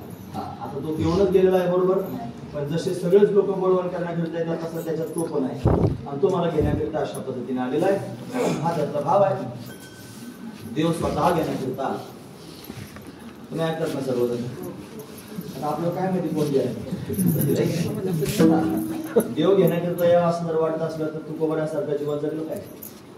देवानं स्वतः घेण्याकरिता यावा असेल. ज्ञानोबरायांच्या समाधीचा प्रसंग नामदेव महाराजांनी सांगितला. देव स्वतःच आला. निवृत्तीनाथ महाराजांनी देवाने 2 हात धरले, दिव्य निवृत्तीने धरले दोन्ही जातो. ज्ञानेश्वर देवानं निवृत्तीनाथांनी एक हात धरला म्हणजे देव आलाच की नाही महाराज ज्ञानोबरायांच्या वेळेला आला प्रत्यक्ष. अशा सगळ्या संतांच्या वेळेला देवाला यावं लागलं. का बरं यावं लागलं? त्या संतांनी या जगाचा छंद सोडून दिला. जगाच्या उद्धाराचं कार्य केलेपर्यंत ठीक आहे, जगाचा छंद सोडला, एकच छंद धारण करायचं. देवातून मला दुसरं कोणी नको, काय कोणीच नाही मला देवातून. आई नाही, बाप नाही, बायको नाही, मुलं नाही, घर नाही, दार नाही, मित्र नाही, प्रपंच नाही, कोणी नाही. फक्त एक देवच माझा आहे, तो माझा आणि मी त्याचा, याच्यापेक्षा दुसरी कोणतीच भावना नाही. मग आपलं जे असतं तेच जातात. आपलेच लोक अंत्यविधीला येतात ना. लोक जातात की नाही अंत्यविधीला? कोण येतात? आपलेच येतात. हा महत्वाचा विचार. मग त्याला जर आपलं म्हणून फक्त दुसरं कोणी राहिलं नाही, फक्त देवच आपलं, मग अंत्यविधीला कोण येणार? देवच येणार. दुसरं कोणीच यायचं, दुसरं येऊन नाही. तुमच्या लक्षात आलं मी काय सांगतो ते? आपले लोक. आता लोक कितीतरी मरतात, आपण जातो कोणाच्या अंत्यविधीला? मग कोणाच्या जातो? जे आपलं असेल ते आपल्याच लोकांच्या अंत्यविधीला आपण जातो ना. महत्वाचा मुद्दा आहे. तसं त्या भक्ताला जर देवा वाचून कोणी आपलं नाहीच आणि अंत्यविधीला आपले येतात, मग त्याला जर दुसरं कोण नाही, फक्त देवच आपला आहे, मग कोणाला यावं लागेल? देवालाच यावं लागेल. आता दुसरा पर्यायच नाही, देवालाच यावं लागेल. निर्वाणी गोविंद आसे मागे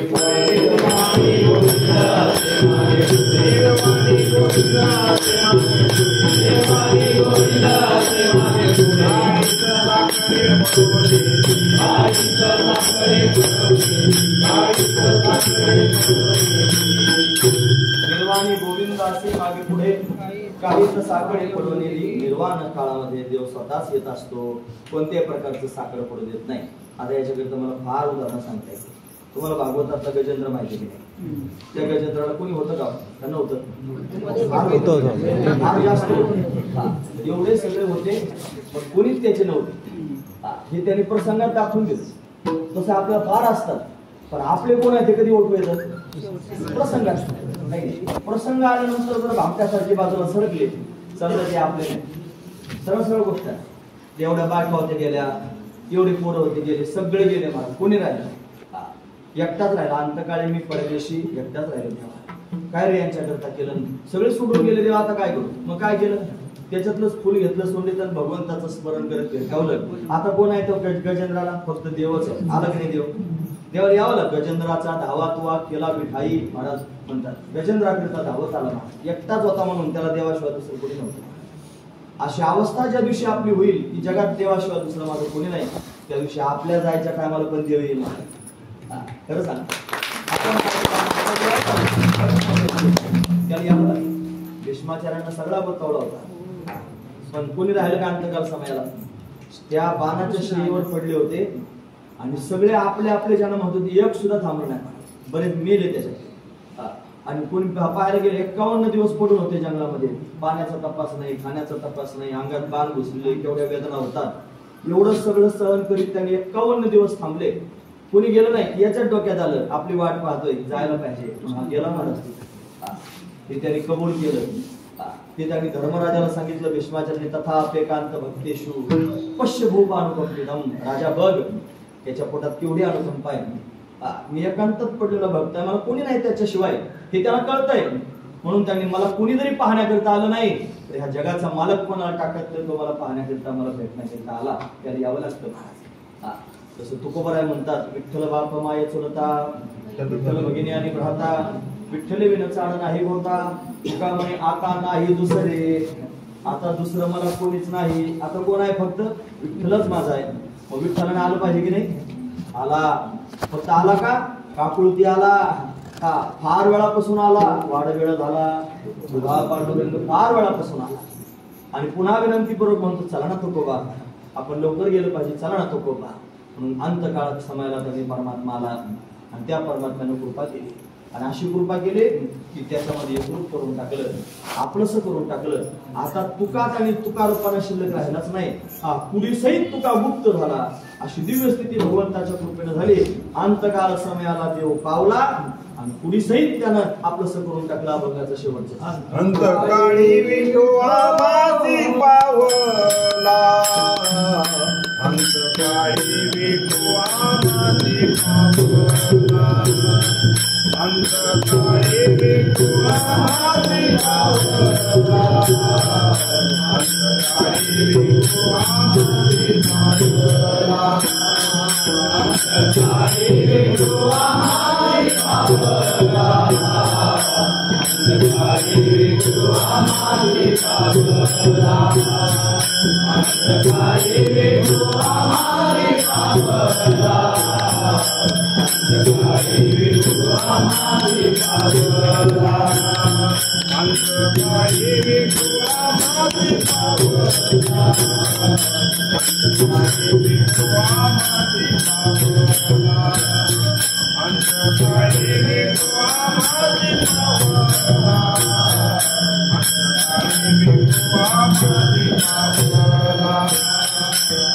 अंतकाळी विठुआ माझी पावला.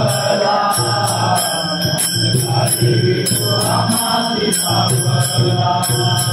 अंतकाळी विठुआ माझी पावला. अंतकाळी विठुआ माझी पावला. पुढी सहित झाला मुक्त तुका. पुढी सहित झाला मुक्त तुका. पुढी सहित झाला मुक्त तुका. पुढी सहित झाला मुक्त तुका. पुढी सहित झाला मुक्त तुका. वाढवे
विठो आमासी पावला मुली सहित राळा गुप्त तुका अंतकाळ सुनारा विठोबा पावला आणि पुढे सहित तुका गुप्त झाला स्वतःची अवस्था तू उभा या अभंगाच्या माध्यमातून अभंगाच्या शेवटच्या चरणातून व्यक्त करून सांगतायत की देव रूपात झालं, देवामध्ये विलीन झालं. पुढी म्हणजे शरीर आणि पुढी सहित शरीरासहित गुप्त झालं.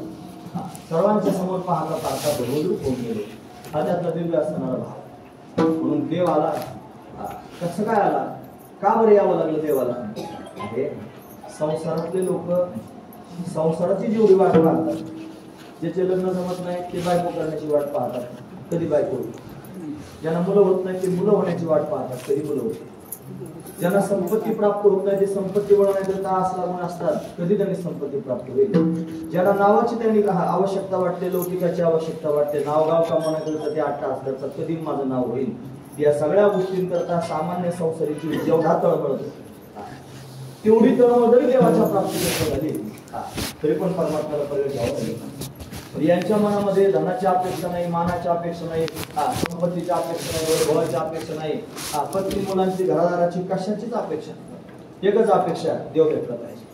मग हे सगळे जसं स्वप्न पाहतात नाही बायको करण्याची, मुलं होण्याची, संपत्ती मिळवण्याची, तसे ते स्वप्न पाहत होते देव येण्याची. म्हणून का पावला त्याचं कारण हे आहे. दुसरं काही चिंता नाही, तो येईल, तो आल्यानंतर मला भेटेल, मी त्याला पाहिन. तो कसा येणार आहे, काय त्याचं वैभव वर्णन करून सांगा. शास्त्रांमध्ये पुराणांमध्ये त्याचं वर्णन सांगितलं, किती दिव्य आहे तो. त्याचा तो पितांबर, त्याची ती दिव्य असणारी छबी, त्याचा तो दिव्य असणारा कावळा रंग, त्याचा तो मुकुट, तो अतिशय सुंदर शोभायमान होतो. त्याचे ते नेत्र, त्यांनी कमलनयन असणारा परमात्मा डोळे भरून भक्तांकडे पाहतो, जवळ घेतो, हृदयाला लावतो, मस्तकावर हात फिरवतो. फार प्रेमानं त्यांनी महाराज बोलतो. या सगळ्या गोष्टीचे स्वप्न पाहिजे, ते आस लागली होती, असं आला पाहिजे, येऊन मला भेटला पाहिजे, मला दिसलं पाहिजे, पाहिन, डोळे भरून पाहिन, पाहिन श्रीमुख, आलिंगन दिन, दिन आलिंगन, त्याला असं त्याच्यावर जीव ओढून टाकीन, अशी दिव्य स्थिती अंतःकरणाची निर्माण झाली. आणि म्हणून हे सगळं त्यांनी विचार करत करत करत तद्रूप अवस्था झाली. आणि त्याला यावर तो अंतकाल समयाला त्यांनी पावला, समोर आला. आल्यानंतर त्या भगवंतानं मला आपलंसं करून घेतलं, असं आपलं करून घेतलं की आता मी त्याच्यातच विलीन झालो, शिल्लकच राहिलो नाही, गुप्त झाले. पुढे सहित झाला गुप्त तुका शरीरासहित त्यांनी भगवत रूप अशा पद्धतीने स्थिती निर्माण झाली. आणि सदैव वैकुंठ गमन सोहळा अशा पद्धतीने साजरा झाला. या अभंगावर प्रत्येक वर्षी आपण कीर्तन करू. आणि हा अभंग पण गोड आहे, त्यातले भाव पण गोड आहेत, तो विषय पण अशा पद्धतीने फार गोड आहे. आणि आपण सर्वांनी त्यांनी तो विषय चित्त देऊन अशा पद्धतीने श्रवण केला. आणि फार समाधानाची गोष्ट याच्यातून काहीतरी नेलं पाहिजे. काय नेलं पाहिजे? संसारातले घटक गोळा करता करता जन्म व्हायला चालू की एक श्वास देवाला आपल्याला दिले, किती किमतीचा श्वास आहे. एखादा मनुष्य जागी बसून यायला नंतर मारायला लागला आणि आता त्याची शेवटचे क्षण जवळ आले, तर पोराची भेट व्हावी, पोरग जवळ आले, फक्त 5च मिनिटात येणार. त्याला 5 मिनिटं लागणारे श्वास पाहिजे दादा, संपून गेले थांबणार.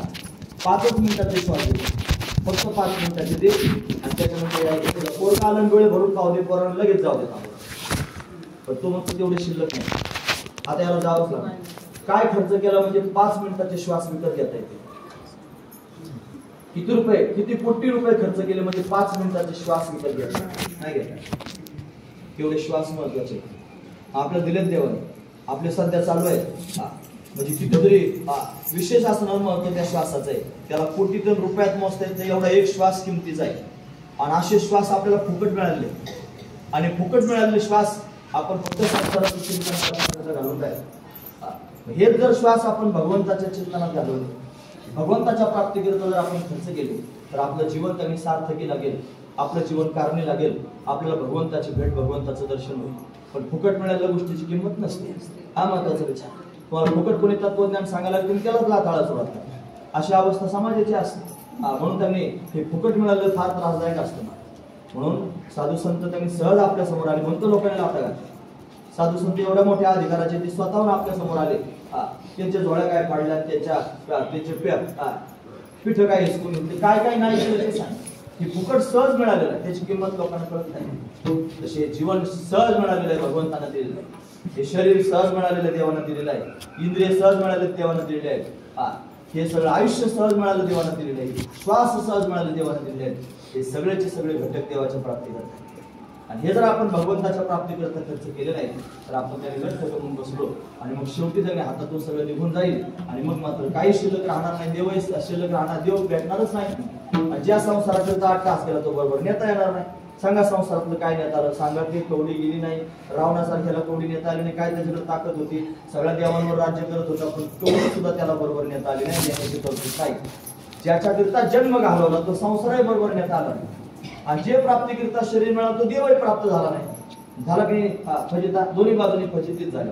तर देव मिळाला नाही आणि संसारही हातात राहिला नाही. मग येऊन काय उपयोग केला? खरं सांगा, मातीची या फळी दगडाला पोटाशी इथे येऊन काय उपयोग? येथे येऊन केले काही विठ्ठल नाही आठवेला, आहारे मोढा भाग्यहीना गेला सी पतना मोहभ्रमे. तो भाग्यहीनच आहे महाराज, मूढ का असणारा मनुष्य. त्याने काय केलं? संसाराचा हातातून निघून जाणारच आहे, त्याच्या मागे पळायला लागला आणि तो तर गेलाच. आणि ज्या देवाकरता शरीर मिळालं, आयुष्य त्याने प्राप्त झालं, इंद्रिय मिळाले, तो देवही त्याने हाताला आला नाही. दोन्ही ठिकाणी घोटाळा झाला. दोही ठाई तुका ते तुकोबराय म्हणतात, तुका दोहीकडे चोर देवना संसार, तुका दोहीकडे चोर. देवही प्राप्त झाला नाही, संसारही प्राप्त झाला नाही, अशी अवस्था व्हायला नको. म्हणून या चिंतनांमधून हे लक्षात घ्यायचं. एवढं त्याने चिंतन तुकोबरायांच्या चरित्राचं आपण या ठिकाणी अर्ध्या 1 तासात पाहण्याचा प्रयत्न केला की तुकोबरायांचं प्राकट्यच भगवत प्राप्तीकरिता, भगवत चिंतनाकरिता झालं. जीवनामध्ये कठीण परिश्रम त्यांनी सहन केले, भगवत प्राप्तीचा मार्ग मात्र सोडला नाही. आपण तेच करावं, भगवंताची त्यांनी प्राप्ती करण्याकरिता अट्टास करावा. सगळं जग बाजूला करून टाकावं, देव आपला करावा. मग जर फक्त देवच आपला असेल, देवातून कोणी जर आपलं नसेल तर देवाला यावं लागेल. हा महत्वाचा विचार. देवाला सांभाळण्याकरिता नक्की यावं लागेल ना. असं म्हणतात, एक म्हण आहे बाजारात, म्हणजे गुराख्याने गुरं जर सोडले तरी त्या घरधण्याला सोडता येतात का? नाही सोडता. एखादा मनुष्य गुरं चालण्याकरिता ठेवला, 4 रुपये देऊन की बाबा हे गुरं ओढून आणि जाय, तो घेऊन गेला. पण त्याला ते नोकरी पटत ना, त्याला गेला गुरु घेऊन राहणार. तर तुम्हाला बाबा तुमची नोकरी मला पटत नाही, तुम्हाला डबा उशिरा देता, आम्हाला जेवायला देत नाही, मला राहण्याची चांगली व्यवस्था नाही, आपण गुरं सांभाळणे रानात दिली सोडून दिली. कोणतरी सांगितलं दुसऱ्याने, कोणतरी तुमचा गुराखी गेला निघून, आता काय करायचं? त्याने जरी सोडून दिले तरी घरमालकाला कसं काय सोडतात? घरमालक आवर्जून आला आणि गुराची वलटी घेऊन बरोबर घरी ते गुरं घरी घेऊन गेला. तुम्ही ऐकलं सर्वजण. हे जसं आहे ना, तसं या सगळ्या जगाने जरी सोडलं तरी जगाच्या मालकाला आपल्याला सोडता येत नाही. तो आपला धनी आहे. काल परत मी कोणातरी आहे, एक गाय रानात चरत होती आणि त्या गायीची त्यांनी महाराज अशा पद्धतीने मैत्री दुसऱ्या एका प्राण्याबरोबर झाली. आणि ते तो प्राणी ती गाय रानात जंगलात फार दूरपर्यंत गेली. संध्याकाळ रस्ता चुकले, घरी जायचा रस्ता माहित नाही आणि तो प्राणी मात्र व्याकुळ झाला. आता कसं काय जायचं घरी? गाय मात्र बिंदास होती. ती बिंदास म्हणजे एवढी बिंदास का बरे? जंगलात आपण अडकलेलो आहोत, घरी जायचा रस्ता माहिती, ती एवढी बिंदास का बरं आहे? ती म्हणजे बघ मी बिंदास आहे, त्याचं कारण असं आहे, तू जंगलात मोकाट प्राणी, तुला काय कोणी मालक नाही, तू निघत राहतो कुठं पण तरी तुझ्या खोक्यात तुला जायचे रस्ता तुला सापडत नाही. मी काय मोकाट जनावर नाही, मग मला मालक आहे. मी जर त्या जंगलात गेले, दूर जरी जंगलात जाऊन त्यांनी बसले आणि कुठेही चुकले तरी संध्याकाळ झाल्यानंतर माझा मालक मला शोधत येणार आहे. आणि तो मालक आला आणि गायला घेऊन गेला. मोकाट प्राण्याला मात्र कोणी घ्यायला आलं नाही आणि रस्ता पण सापडला. मग आपण मोकाट प्राणी व्हायचं का गाय व्हायचं आपण ठरवा. सरळ सरळ गोष्ट आहे. जे मोकाट प्राणी आहेत ते हिरणारच आहेत मला, ती यामाच्या जागेत जातील तर कुठेतरी जाऊन अडकून पडतील. त्या गायीसारखं जर आपण झालो तर बरोबर मालक घ्यायला येईल ना. तसं आपणही त्यांनी मालक पाहावा, त्या मालकाची शरणागती करावी. एक दिवशी मालक आपल्याला घ्यायला येईल. तुम ढूंढो मुझे गोपाल मैं भूली गैया तेरी. कन्हैयाला म्हणा, तुम ढूंढो मुझे गोपाल. हे कन्हैया, गाय घेऊन राहण्यात जातून एखादी गाय जर चुकली तर तिला शोधण्याकरता जसा धावत धावत वनामध्ये फिरतोस ना, तशी मी तुझी चुकलेली गाय आहे असं समज. आणि मला पण कधीतरी शोधायला, भगवंतानं मला शोधायला यावं असं माझं जीवन त्यांनी असलं पाहिजे. त्याच्याकरता आधी सगळं गबाळ बाजूला केलं पाहिजे. गबाळ जोपर्यंत ठेवाल, गबाळात जोपर्यंत अडचणी पडाल तोपर्यंत हे बोलणं म्हणजे फक्त शहाणपणाच ठरेल. असं लोकांसमोर कंबर बाजून शहाणपणात फार बोलता येतं. गबाळ बाजूला सारण्याकरिता धाडस असावं लागतं. म्हणजे धाडस करण्याच्या विचारात तर आम्ही निघालेलोच आहोत. आपणही धाडस करा. आणि हे त्यांनी वेगळी लोक भामटे सगळे स्वार्थापोटी जवळ येऊन त्यांनी चावचाव करीत राहतात. त्यांच्यावर फार जास्त त्यांनी प्रेम करू नका. ते कधी फसवतील, कधी रंग दाखवतील सांगता येत. ते कोणी पण रंग दाखवतो आता सध्या. जगाचा रंग पाहून त्यांनी त्याच्यात गुंतून पडण्यापेक्षा त्या जगाच्या रंगाला सोडून द्या आणि पांडुरंगात रंगा. तो पांडुरंग आपला करून महत्वाची गोष्ट आहे. तू आहे पांडुरंगात रंगले रंगवलं या रंगी तुका विठ्ठल सर्वांगी रंगूनच केले महाराज. ते म्हणतात प्रपंच ओसरो चित्त तुझे पायी म्हणून ऐसे करिगा पांडुरंगा शुद्ध रंगवाले रंगा माझा रंग तुझे कुणी म्हणे ना हयाची जननी आपण हे रंग में रंग दे चुनरिया श्याम पिया पुरे रंग दे चुनरिया भगवंताच्या रंगात त्यांनी रंगले अवघा रंग एक झाला अवघा रंग एक झाला रंगी रंगला श्रीरंग रंगा श्रीरंग रंगून गेला अवघा रंग एक झाला भगवंताच्या रंगात त्यांनी रंगून जावं तुकोबर रंगले असे रंगले की पुन्हा जन्मा नाही आला तुकोबर देवाचे झाले परत आलेच नाही भगवंताबरोबर गेले कुणी सहित झाला तुका अशी अवस्था तुकोबरांना प्राप्त झाली अशी आपल्याला त्यांनी प्राप्त झाली पाहिजे म्हणून आपण काय केलं पाहिजे ज्या संतांनी ही अवस्था प्राप्त केली होती त्यामध्ये त्यांना शरण गेलं पाहिजे कसं हे ज्ञानेश्वर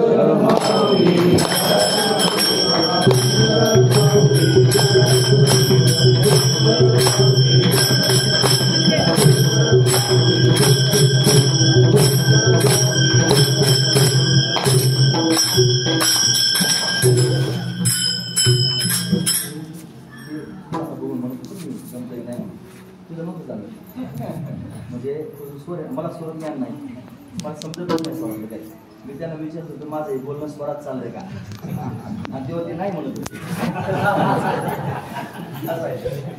म्हणजे भजन मी म्हणतो हे स्वरात आहे का तेव्हा ते म्हणले स्वरात नाही होतं स्वरात आहे तू वाजवते पण फार चांगला पाहिजे एवढी भीती म्हणजे पोरगा संस्कृत आहे आता सध्या तो आणि ते आता मोदी आले होते की तर देऊमध्ये आणि तेव्हा ते ठराविक वारकरी त्यांच्या बरोबर होते वारकरी विद्यार्थी परीक्षा देऊन जे त्या परीक्षेत उत्तीर्ण झाले तेच विद्यार्थी त्यांच्या मागे पुढे बसले त्याच्यात हा एक विद्यार्थी तो सर्व गुण संपूर्ण आहे त्याला वाजवता येते त्याला गाता येते त्याला कीर्तन करता येते त्याला सगळ्या गोष्टी त्यांनी येत आहेत तो चौरंगी चेहरा आहे तो कसं काय सापडून इकडे आला काय मोठे मोठे कीर्तन त्याकडे चालू आहेत ते सगळे सोडून सापडे आला बरं झालं चला आता हे दुर्मिळ माणसं आहेत आज कितीतरी ठिकाणी कीर्तन चालू आहेत हे मनात आलं असतं तर तिकडे कुठेतरी ऐकण्यात गेले असतील तरी कुणी इथं आले त्याचा अर्थ त्याला ते प्रेमच पांडुरंगाचं तुकोबरायांचं ओढून आणतंय असो आपण सगळेजण एकच आहोत भगवंताच्या प्रेमाला लागलेलो आहोत मग त्या साधू संतांनी आपल्या सर्वांना अशा पद्धतीने चांगला मार्ग दाखवलेला आहे म्हणून चासकर मंडळी आणि इथे सकाळ महाराजांची दिंडी घेऊन येतात आणि त्यांच्यामुळे सगळ्या लोकांना आपल्याला एकत्र यायला परवणी सापडते आदरणीय सकाळ महाराज सगळ्यांचं त्यांनी फार स्वागत करतात आपल्या प्रयत्न करण्याकरिता मग सगळ्यांचं दुसरं काय महाराज संसार जन्मभर गोष्टी करत राहतात आपल्या घरी साधू संत आले त्यांचे पाय आपल्या घराला लागले त्यांच्या येण्यानं त्यांनी अशा पद्धतीनं हे सगळं घर पवित्र पावन अशा पद्धतीने होतं आपलं जीवन पावन होतं एवढे सगळं आपल्या घरी आल्यानंतर असं त्यांच्या पोटातला भाव आहे म्हणून असेच वारकरी आपण सगळेजण एकत्र जमत राहू आणि छोटंसं आपल्या घरची घरी असं कीर्तन अशा पद्धतीने करत राहू दरवर्षी 2-3 वर्षापासून हा कार्यक्रम त्यांनी चालतो दरवर्षी अशा पद्धतीने सेवा आपली सर्वांची घडत राहील झालेली सेवा भगवंताच्या चरणी समर्पित करतो या ठिकाणी थांबतो संत पंढरीची वारी जवळ आलेली आहे सगळ्यांना संत पंढरी माहिती आहे त्याच्या आधी पंचकृषीची रथयात्रा असते 4-5 दिवस आधी ही रथयात्रा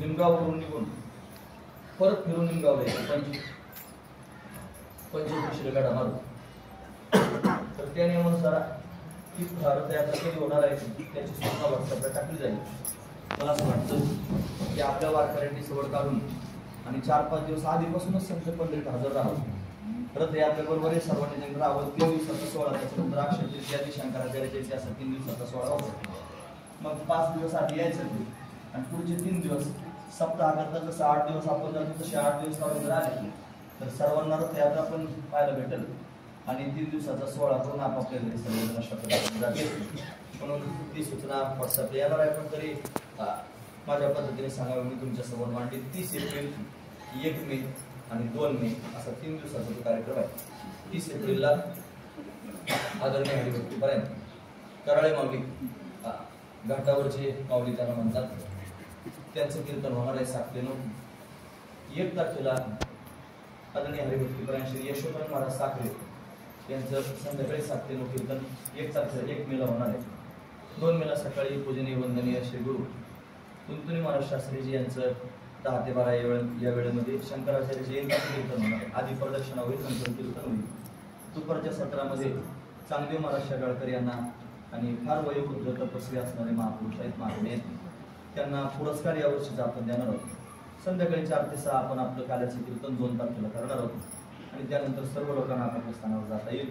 दुसऱ्या दिवशी ललित काला गावामध्ये पांडुरंगाच्या मंदिरात होत असतो. जे थांबतील त्या काल्याला हजर राहतील.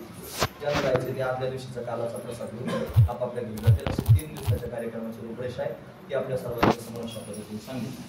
त्याच्या आधी पण अनेक कथा आहेत ज्याच्या ज्याच्या परिसरात कथा असतील. याच्यानंतर लोणावळ्याला कथा आहे. जर या परिसरातले मुंबईकर मंडळी आलेले तर शक्य झालं त्या दिवशी लोणावळा नक्की आहे. त्याच्यानंतर त्यांनी ओतूरला कथा आहे. ओतूरला उत्तर परिसर म्हणजे टोकरियामाई स्थान आहे तो ओतूर गावामध्ये तिथं पण कथा आहे त्या कथेला सर्व. त्याच्यानंतर नागापूरला कथा आहे तिथं पण चांगलं नियोजन आहे. त्या परिसरातले मंडळी असतील त्या सर्वांनी तिथे या असे. त्यानंतर आळ्या फाट्याला कथा आहे मग त्या परिसरात ते सर्वजण येऊ शकतात. असं सर्वांना जिथं जिथं त्यांनी गाठी भेटी घेता येते प्रेमानं सगळेजण एकत्र आले तर काय कथा म्हणजे तेच सांगितलं जातं परत त्यात काय नवीन तर आमच्याकडे भांडवलच तेवढं आहे. मग ते सुरू केलं की सुरुवातपासून ते शेवटपर्यंत तेवढंच भांडवल त्याच्यापेक्षा जास्त आम्हाला सांगता पण येत नाही काही. पण चला त्या निमित्ताने सगळेजण एकत्र येतील प्रेमाने एकमेकाला भेटतील आणि दृष्टीदर्शन जरी झालं तरी फार समाधान अशा पद्धतीचं वाटतं. म्हणून सगळ्यांना त्यांनी परवानी प्राप्त व्हावी असा निरोप सर्वांना देतो. या ठिकाणी थांबतो. चाल धन्यचा सगळे करून सर्वांना धन्यवाद देऊन या ठिकाणी थांबतो. भगवंताची सेवा करण्याचा प्रयत्न केला झालेली सेवा भगवंताच्या चरणी समर्पण या ठिकाणी थांबूया. तासभर बसून तुम्ही माझी बडबड ऐकून घेतली. तुम्हा सर्वांचे धन्यवाद. कोणवान मंडळींनी फार सुंदर साथ दिली. तुम्हा सर्वांच्या अंतर्गत धन्यवाद. साऊंड सिस्टीम सहज आहे.